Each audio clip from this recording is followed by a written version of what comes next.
Tenpai Dragon is not a done Yu-Gi-Oh deck. Today, chat and I will be talking about an updated Tenpai Dragon deck post the December night ban list. And as a special occasion, I'm actually going to give you two different variants you can be playing inside of this format to be able to dominate the meta. Let's go ahead and jump on in.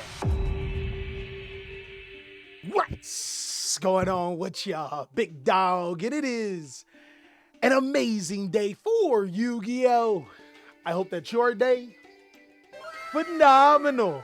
But if it isn't, don't let what happened at the beginning of the day ruin the rest of your day. It's actually kind of funny because I've already done this deck profile on stream and we got to do it again because I wasn't recording.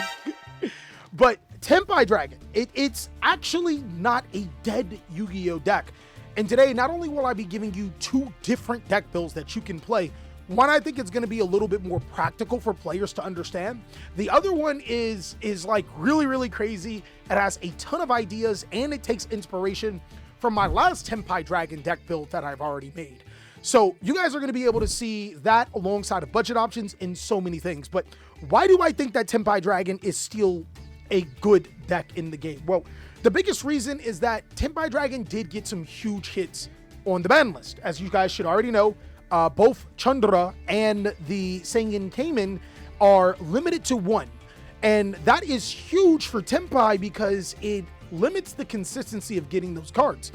Notice that I said consistency because in normal Tenpai Dragon games, you only need to resolve one of both of those copies or one or the other a lot of times to be able to win the game.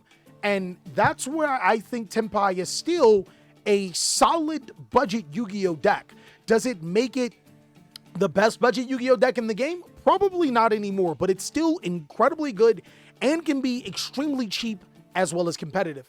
Of course, big dog, I'm going to be breaking down everything that I play and why I play it. So before I get into the video, I just want to say I apologize about the Millennium Mats, guys. I didn't have them on the website at TheCaliEffect.com, but they are on TheCaliEffect.com now. So go ahead and pick up your cloth mats today. The rubber will be on the way. Let's go ahead and break down this deck, what cards that I play, and everything that I play. Of course, there's 3 copies of Tenpai Dragon Pydra.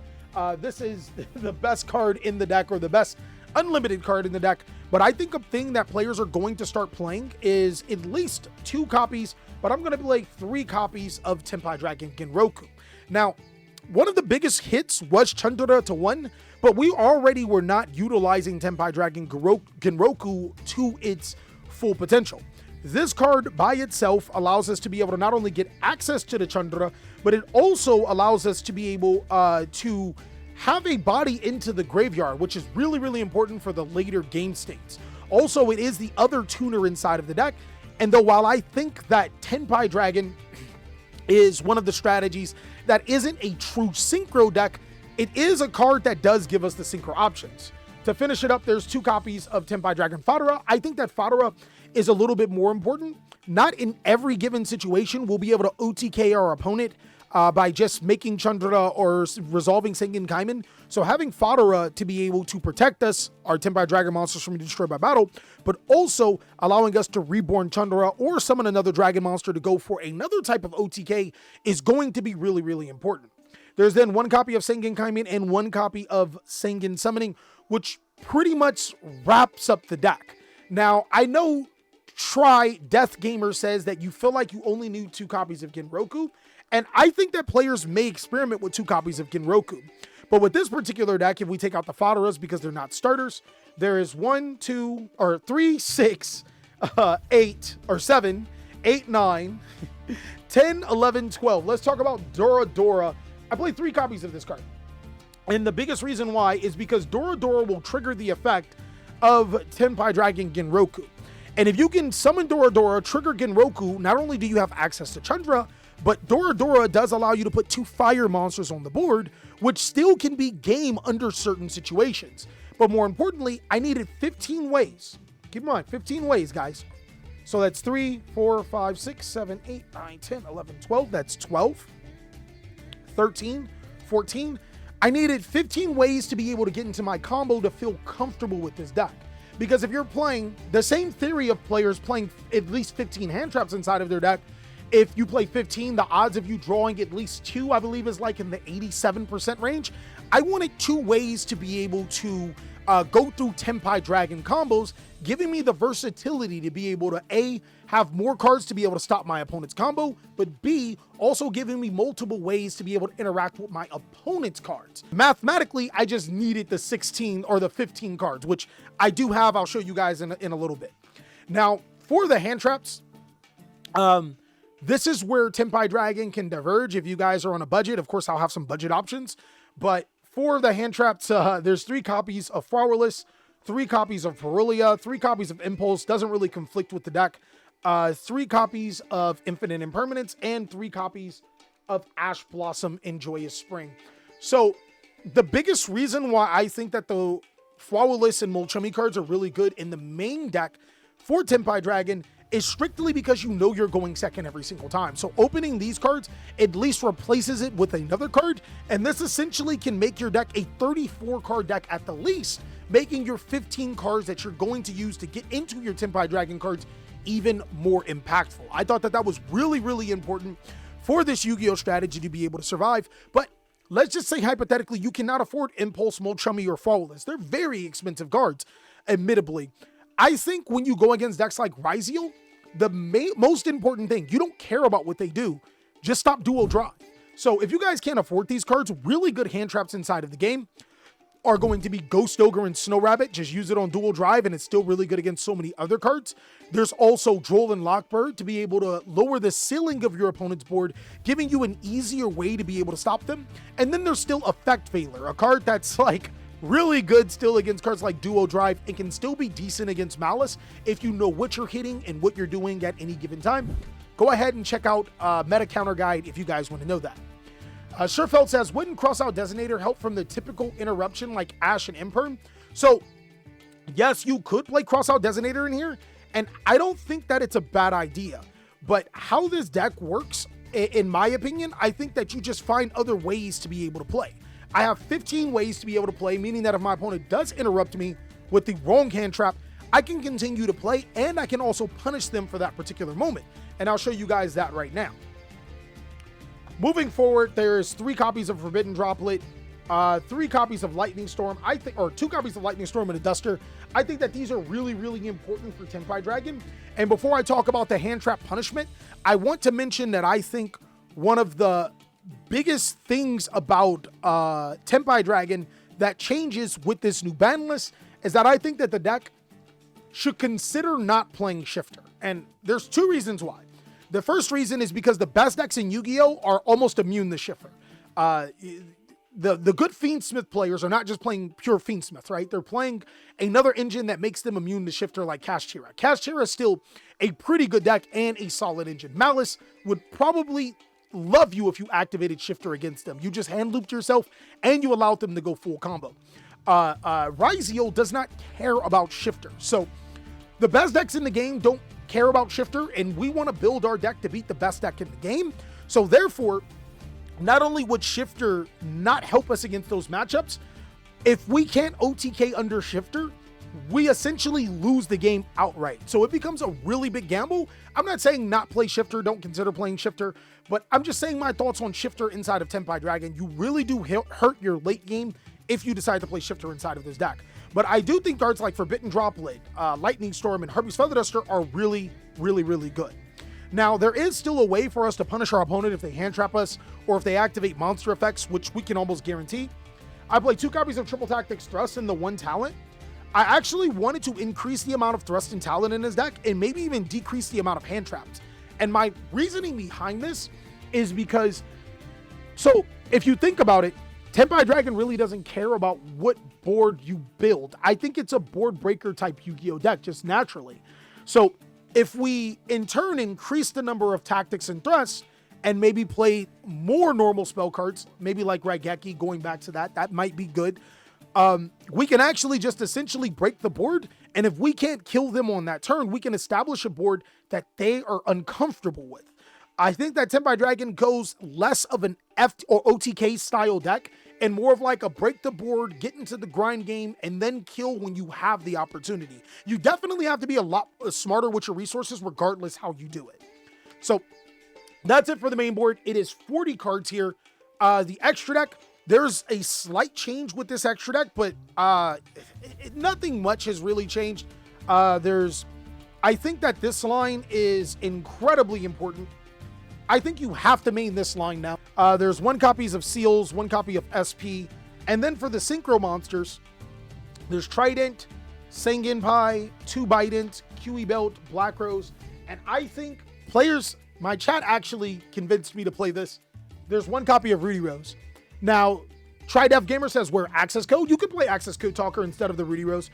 They convinced me to play this because they said it was really, really good against Fiendsmith. And I actually think if you can't kill them and you make this card, banishing all their Fiendsmith cards, you could be in a really solid spot. So again, this is a little flex spot that you could play for access code Talker or whatever, or just this card, but it's really up to you. Now that we're done with that profile, what exactly would we be doing differently with my super Tenpai Dragon deck? Well, I kind of already told you guys a little bit of how the deck should play if we're going to get really wacky with the deck. I don't know if you have this in your deck list, but a single Finver can lead to full Tenpai Dragon combo is the reason why you don't want to run Finver.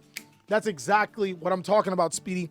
About 3 months ago, I made a Tenpai Dragon deck that showed how Finver is full combo and how the Dragon Ruler Blaster is actually pretty freaking good.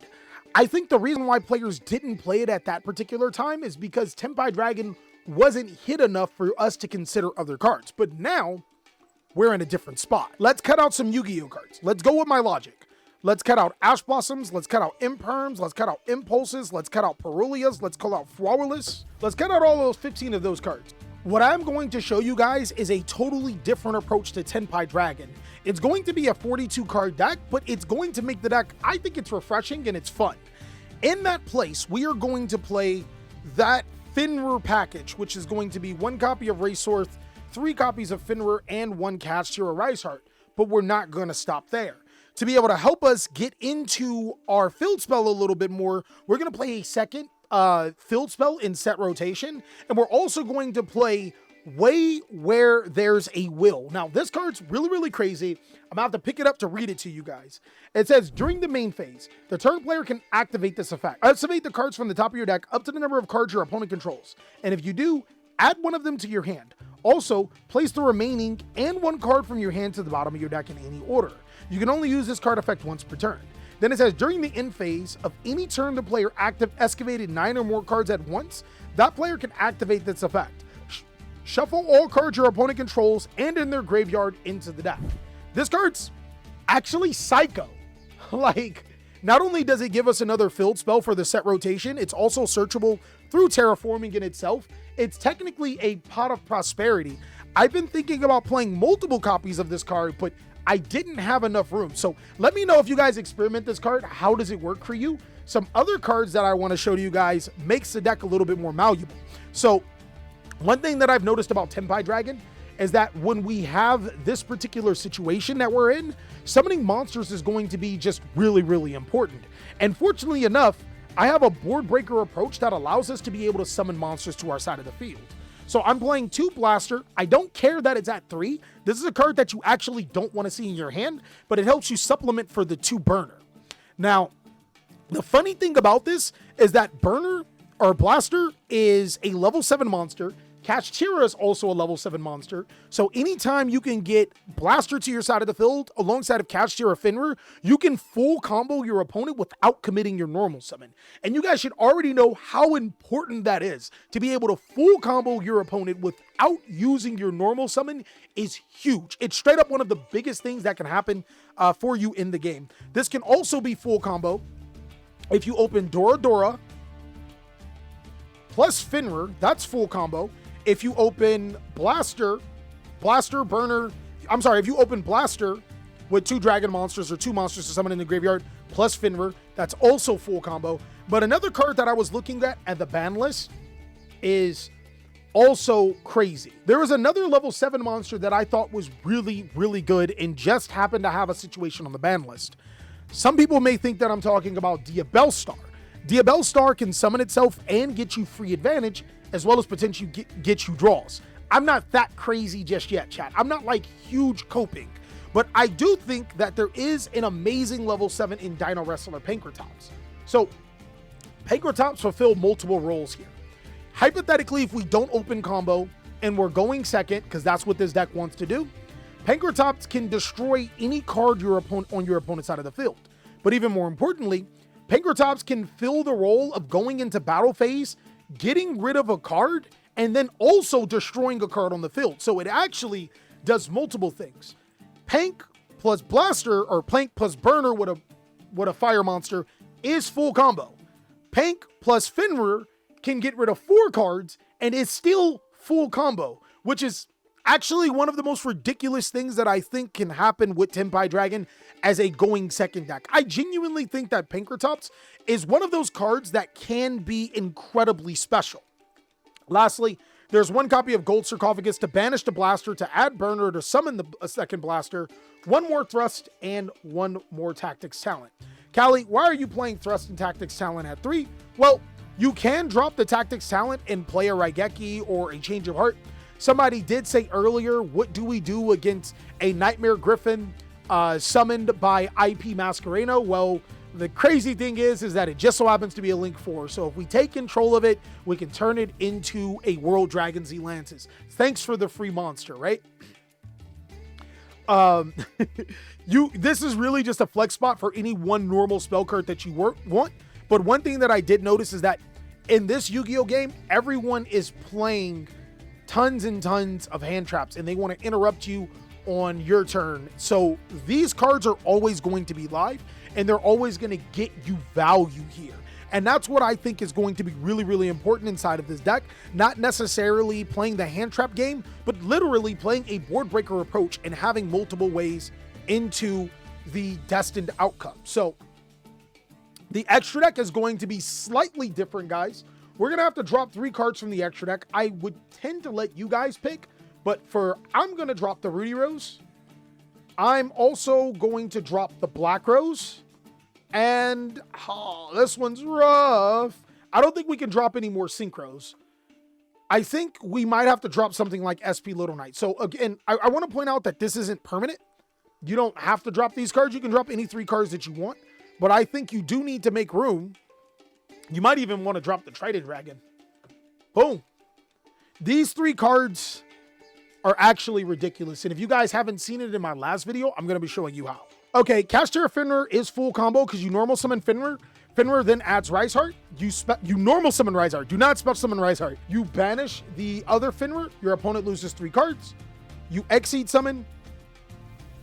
You go into Mecha Phantom Beast Dracosack. Dracosack detaches the Rise Heart, gets you 2 tokens. You use the 2 tokens for Cherubini. Cherubini's effect allows you to be able to send Tenpai Dragon Pydra to your graveyard. And now you use these 2 monsters for a Link summon into your Promethean Princess. Promethean Princess summons back Pydra. Pydra effect activates, getting you Sangen Kaiman or whatever card you want to your hand. And then you can use these 2 monsters into your Solomon Great Raging Phoenix and then into your World Sea.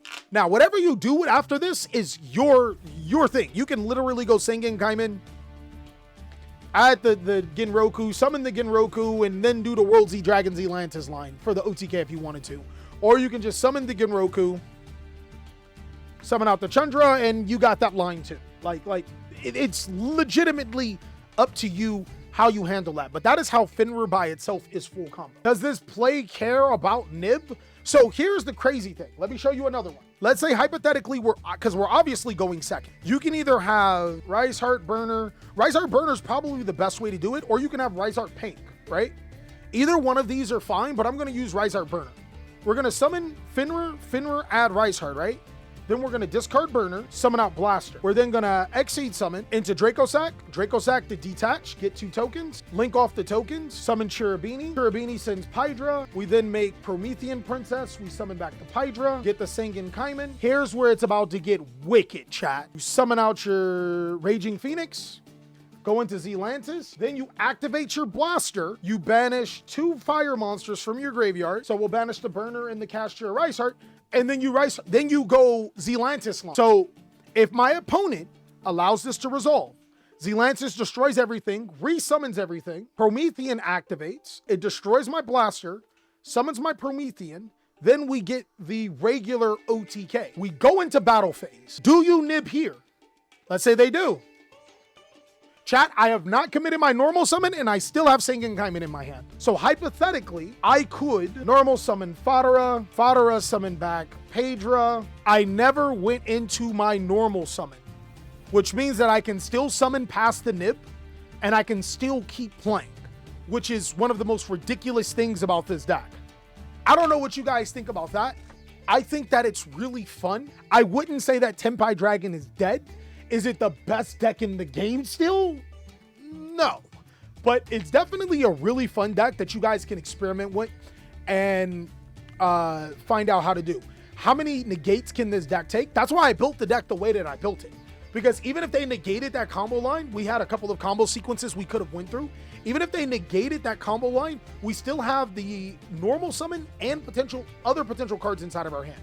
That's the exact reason why I built this deck the way it did. But that's pretty much what we have for the Tenpai Dragon deck, what I've been cooking in the kitchen with. I think that it's an incredible deck, but I want you guys to let me know down below in the comment section, how powerful do you think this deck is? I hope you guys are having an amazing day, and I'll catch you on the next video.